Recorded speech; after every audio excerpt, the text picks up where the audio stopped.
আসসালামু আলাইকুম ওয়া রাহমাতুল্লাহি ওয়া বারাকাতুহু। বাইতুশরফ আদর্শ কামিল মাদ্রাসা চট্টগ্রাম কর্তৃক আয়োজিত অনলাইন ক্লাসে আমি স্বাগতম জানাচ্ছি। আমি মোহাম্মদ জসিমউদ্দিন, সহকারী শিক্ষক, বাইতুশরফ আদর্শ কামিল মাদ্রাসা। প্রিয় শিক্ষার্থী বন্ধুরা, তোমরা কেমন আছো? আশা করি মহান আল্লাহ রব্বুল আলামিনের অশেষ কৃপায় তোমরা সবাই ভালো আছো। আলহামদুলিল্লাহ, আমিও আল্লাহর রহমতে ভালো আছি। আমরা আজকে যে বিষয়টি নিয়ে আমরা আজকে ক্লাস করব, জেডিসি জুনিয়র দাখিল সার্টিফিকেট পরীক্ষা অর্থাৎ অষ্টম শ্রেণীর শিক্ষার্থীদের একটা গুরুত্বপূর্ণ বিষয়, সেটা হচ্ছে বাংলা বিষয়। তোমাদের যদিও বাংলা প্রথম পত্র নামে কোনো সাবজেক্ট নেই, এখন থেকে বাংলা 100 নম্বরের একটাই সাবজেক্ট, যেখানে ব্যাকরণের একটি অংশ রয়েছে। আমি আজকে তোমাদের জন্য সেই বাংলা বিষয়ের ব্যাকরণের একটি পাঠ তোমরা ইতিমধ্যেই লক্ষ্য করতেছো, তোমরা হোয়াইট বোর্ডে দেখতেছো। আমরা এই বাংলা ব্যাকরণ বিষয়ে অর্থাৎ তোমাদের যে বাংলা ব্যাকরণ ও নির্মিতি এই বইটা রয়েছে, আমরা সেই বই থেকে তোমাদের আজকে পড়াবো। আজকে পাঠের যে শিরোনাম সেটা হচ্ছে সন্ধি। তোমরা প্রত্যেকেই তোমাদের তৃতীয় পরিচ্ছেদ যে বিষয়টা রয়েছে, এই তৃতীয় পরিচ্ছেদের 17 নম্বর পৃষ্ঠা, 16 নম্বর পৃষ্ঠা এবং 17 নম্বর পৃষ্ঠা খুলো, সেখানে তোমরা আমার এই পাঠটি দেখতে পাবে। এবং আমি যখন বোঝাবো, তোমরা যদি এই বইটার সামনে নিয়ে দেখো, তোমাদের জন্য উপকার হবে, তোমরা সহজেই বুঝতে পারবে। প্রিয় শিক্ষার্থী বন্ধুরা, সন্ধি বাংলা ব্যাকরণের একটি গুরুত্বপূর্ণ পাঠ। এটা একটা ব্যাকরণের জন্য প্রত্যেক ছাত্র, প্রত্যেক শিক্ষার্থীর জন্য একটি গুরুত্বপূর্ণ পাঠ হচ্ছে সন্ধি বিচ্ছেদ, সন্ধি। তোমরা জানো বাংলা ভাষায় প্রায় 1 লক্ষ শব্দ রয়েছে। আমরা এই সমস্ত শব্দগুলোকে যদি আমরা গঠন অনুসারে চিন্তা ভাবনা করি, গঠনগতভাবে আমরা 2 ভাগে ভাগ করতে পারি। একটা হচ্ছে মৌলিক শব্দ, আর একটা হচ্ছে সাধিত শব্দ। মৌলিক শব্দ যেগুলো, সেগুলোকে বিশ্লেষণ করা যায় না, যেসব শব্দকে ভাঙা যাবে না। যেমন কলম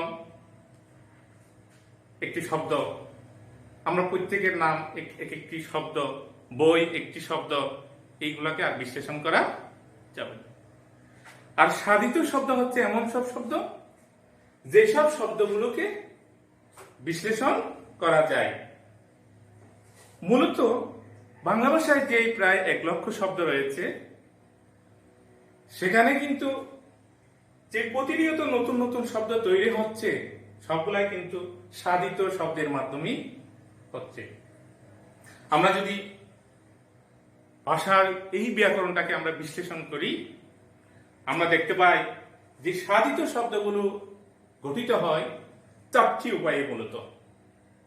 একটি হচ্ছে সন্ধির মাধ্যমে, আরেকটি হচ্ছে সমাস প্রক্রিয়ায়, আরেকটি হচ্ছে প্রকৃতি ও প্রত্যয়ের মাধ্যমে, আর অপরটি হচ্ছে উপসর্গ যুগে।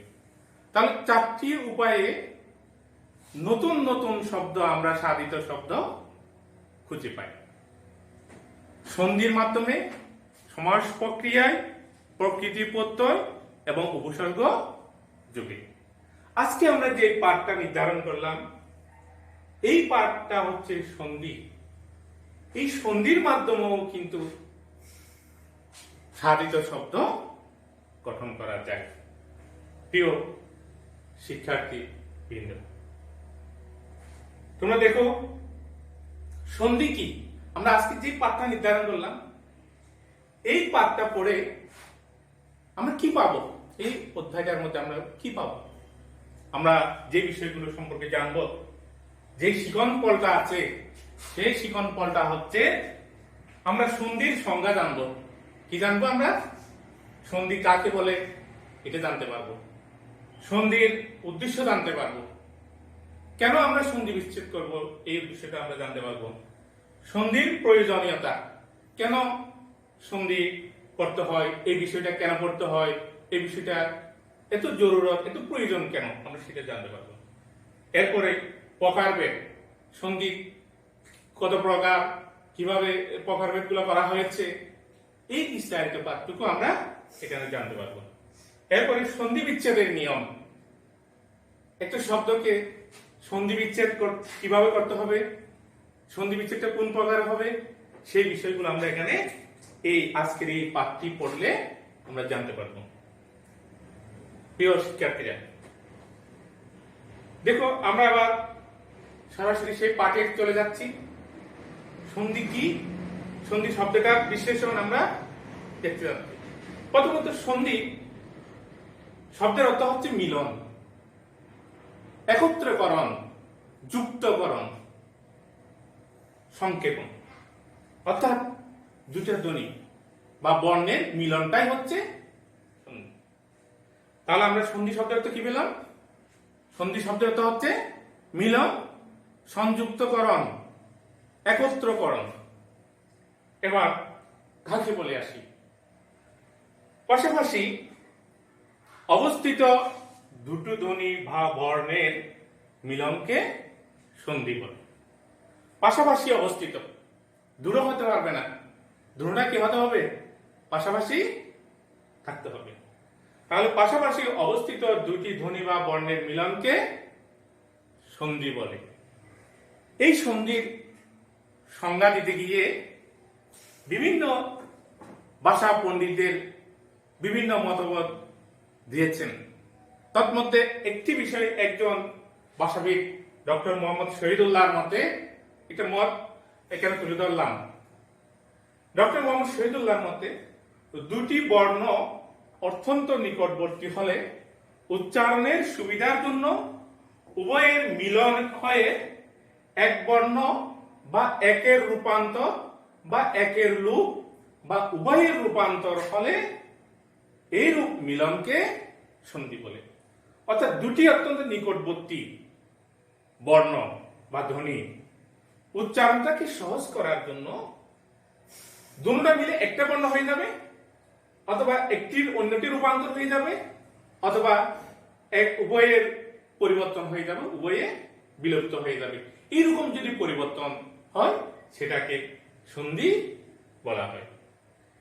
এবার আমরা যদি একটা উদাহরণ দেখি, যেমন আমরা সন্ধি যদি আমরা উদাহরণ দিই, যেমন আমরা বিদ্যালয় বলে থাকি, বিদ্যা যোগ আলয় সমান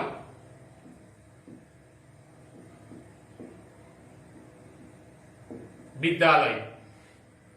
এই যে আমরা একটু সন্ধি বিচ্ছেদ করলাম, এখানকার পাশাপাশি দুইটা ধ্বনি বিদ্যা, এখানে শেষ ধ্বনিটা হচ্ছে আ, আর এখানকার প্রথম ধ্বনিটা হচ্ছে আ, স্বরে আ, দুটোটা মিলে কিন্তু স্বরে আকার, আকারটা পূর্ববর্তী বর্ণে যুক্ত হবে। তাহলে এখন দেখো পাশাপাশি দুইটাই ধ্বনি আ ধ্বনিটাই, এই দুইটা আয় ধ্বনি মিলেই এক ধ্বনিতেই কি হয়ে গেছে? পরিবর্তন হয়ে গেছে। এরকম পাশাপাশি দুইটা ধ্বনি যে মিলে এক ধ্বনিতে পরিণত হলে সেটাকে সাধারণত আমরা সন্ধি বলে থাকি। তোমরা কি বুঝতে পারছো? তো ভালো করে খেয়াল করো। তাহলে মূল কথা হচ্ছে দুটি ধ্বনি বা বর্ণের মধ্যে একটি সংযুক্ত হয়ে যাওয়া, মিলন ঘটে যাওয়া। আজকে যে আমরা সন্ধি পড়াচ্ছি, এই সন্ধি শব্দটাও কিন্তু একটা সন্ধিবদ্ধ শব্দ। আমরা এটাকেও যদি আমরা বিশ্লেষণ করি তাহলে আমরা কি করতে পারি? সন্ধি শব্দের সন্ধি তোমাদের পরীক্ষা আসতে পারে সম যোগ দি সমান সন্ধি, সম যোগ দি।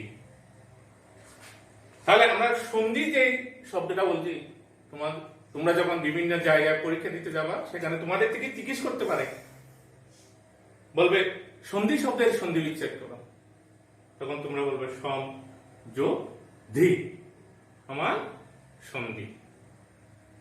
এইখানে মতে যে একটা হসন্ত বা হলন্ত আছে এটা তোমাদেরকে অবশ্যই দিতে হবে, এটা না দিলে কিন্তু হবে না। আমরা পরবর্তী দিকে যাচ্ছি। সন্ধি যে আমরা করতেছি বা পড়তেছি এর উদ্দেশ্যটা কি?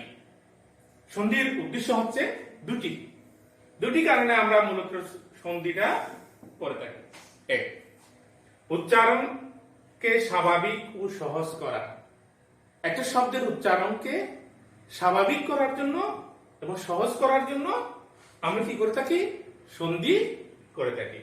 দুই, ধ্বনির মাধুর্য সৃষ্টি করা। একটা শব্দ যাতে শুনতে ভালো লাগে এরকম ধ্বনির মাধুর্য সৃষ্টি করার জন্য আমরা সন্ধি বিচ্ছেদ করে থাকি। সন্ধির মাধ্যমে শব্দগুলোকে, দুইটা বর্ণকে পাশাপাশি যুক্ত করে এক শব্দে পরিণত করে থাকি। তাহলে তোমাদের পরীক্ষা আসতে পারে সন্ধির উদ্দেশ্য কয়টি? তোমরা কি বলবা? তোমরা বলবা সন্ধির উদ্দেশ্য হচ্ছে দুটি। একটা হচ্ছে উচ্চারণকে স্বাভাবিক ও সহজ করা, দুই হচ্ছে ধ্বনি মাধুর্য সৃষ্টি করা। এরপর আসো, ধ্বনিতে সন্ধিতে 4 ধরনের মিলন হয়। তোমাদের প্রশ্ন আসতে পারে ধ্বনিতে কয় ধরনের মিলন হয়? তখন তোমাদেরকে উত্তরটা লিখতে হবে ধ্বনিতে 4 ধরনের মিলন হয়। আমরা যে সন্ধি বিচ্ছেদটা করতেছি, এই সন্ধিটা করতেছি, এই সন্ধির মধ্যে মূলত 4 ধরনের কি হবে? মিলন হবে। প্রথম যে মিলন, উভয়ে মিলে একটি ধ্বনি হয়ে যাওয়া। উভয় মিলে কি হয়ে যাবে?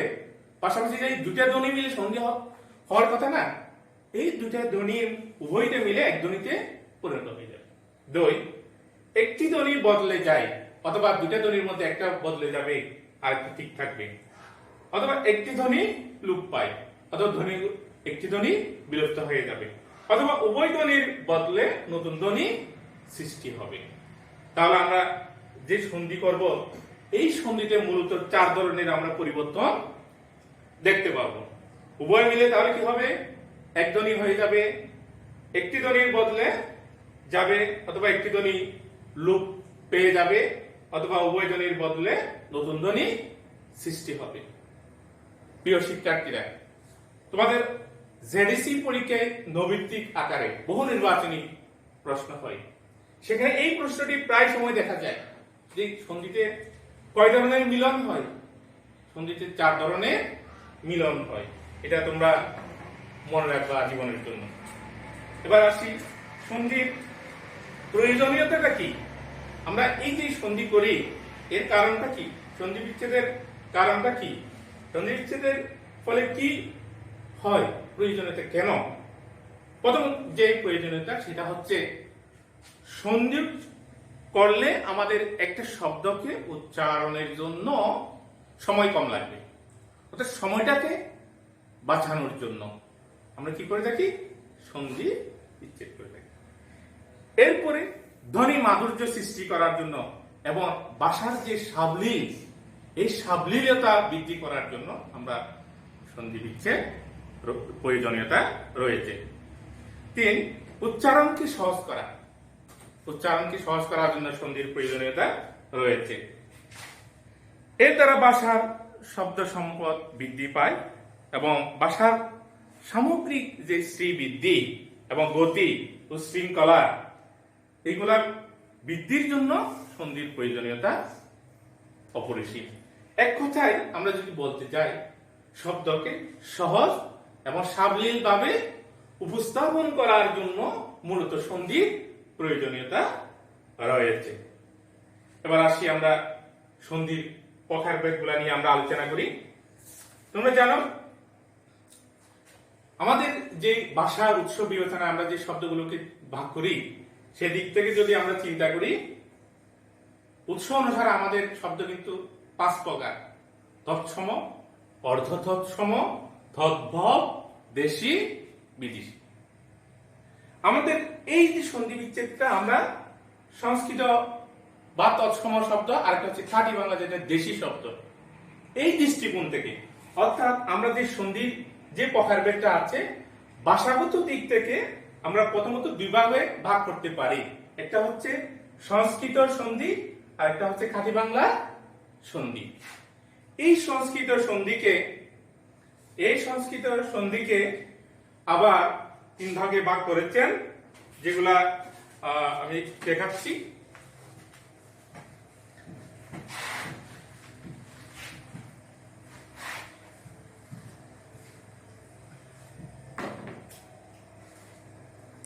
আমরা যে সন্ধির প্রকারভেদটা লিখতেছি,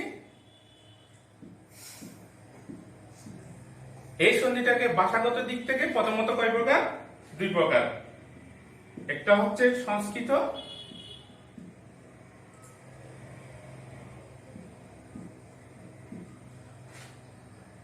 সন্ধি, আরেকটা হচ্ছে খাঁটি বাংলা সন্ধি।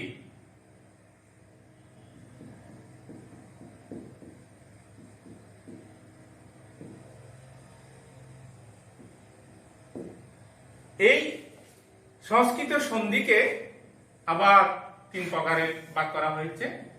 প্রথম যে প্রকারটা সেটা হচ্ছে স্বরসন্ধি,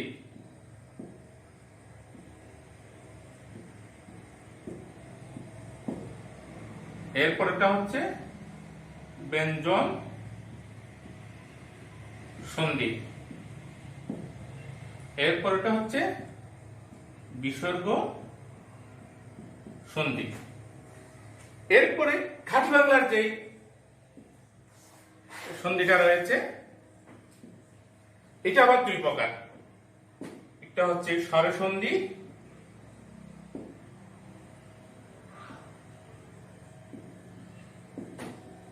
দুই ব্যঞ্জন সন্ধি। তাহলে আমরা এখানে একটা চোখের মাধ্যমে দেখতে পাচ্ছি, কি দেখতে পাচ্ছি আমরা? যে সন্ধির যে প্রকারভেদ, এই সন্ধির প্রকারভেদ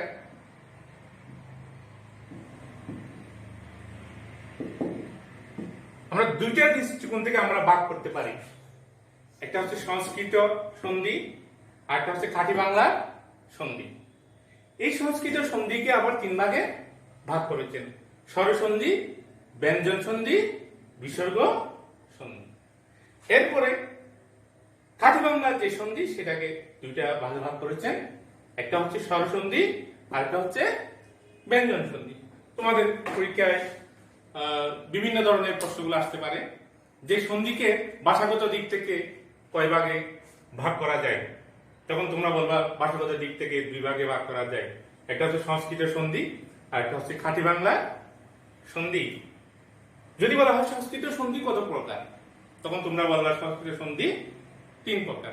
একটা হচ্ছে স্বরসন্ধি, একটা হচ্ছে ব্যঞ্জন সন্ধি, একটা হচ্ছে বিসর্গ সন্ধি।